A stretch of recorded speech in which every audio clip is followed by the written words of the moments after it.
अटक करायची तर लेखी कारण बंधनकारक. मुंबई हायकोर्टाने आरोपीचा जामीन केला मंजूर. हे राज्यघटनेचे उल्लंघन. राज्यघटना अनुच्छेद 22 अटकेचे कारण कळविल्याशिवाय व्यक्तीला कोठडीत ठेवता येणार नाही. अटकेपूर्वी लेखी कारणे कळवण्याची स्पष्ट तरतूद नाही. पंकज बन्सल प्रबीर पुरकायस्थीमधील निर्णय न्यायालयाने घोषित केलेला कायदा आहे.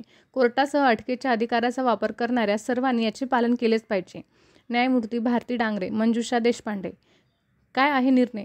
मनी लॉन्ड्रिंग कायद्यात अटकेपूर्वी आरोपीला कारणे लेखी न दिल्यास अटक बेकायदा ठरते, असा निकाल सुप्रीम कोर्टाने पंकज बन्सल प्रकरणात दिला. प्रबीर पुरकायस्थ प्रकरणात हा निर्णय बेकायदेशीर कारवाया प्रतिबंधक कायद्यातील अटकेसाठी लागू केला. या दोन्ही कायद्यात जामीन मिळण्यासाठी कठोर अटींची तरतूद आहे. म्हणून यात अटकेपासून संरक्षण तितकेच भक्कम असावे म्हणून अधिकाऱ्याने आरोपीला अटकेपूर्वी अटकेची कारणे लिखित स्वरूपात दिली पाहिजेत, असे म्हटले आहे. नवी दिल्ली. अटक करण्यापूर्वी पोलिसांनी आरोपीला अटकेची कारणे लेखी कळवणे बंधनकारक आहे, असे म्हणत ती दिली नाहीत. या एकाच मुद्द्यावर मुंबई हायकोर्टाने आरोपीचा जामीन मंजूर केला. पांडुरंग नाईक यांना 22 फेब्रुवारी 2024 रोजी मुंबईच्या मालाड पोलीस ठाण्याने फसवणुकीच्या गुन्ह्यात अटक केली होती. त्याच दिवशी सायंकाळी 6 वाजता त्याच्या आईला पोलिसांनी अटकेची माहिती दिली.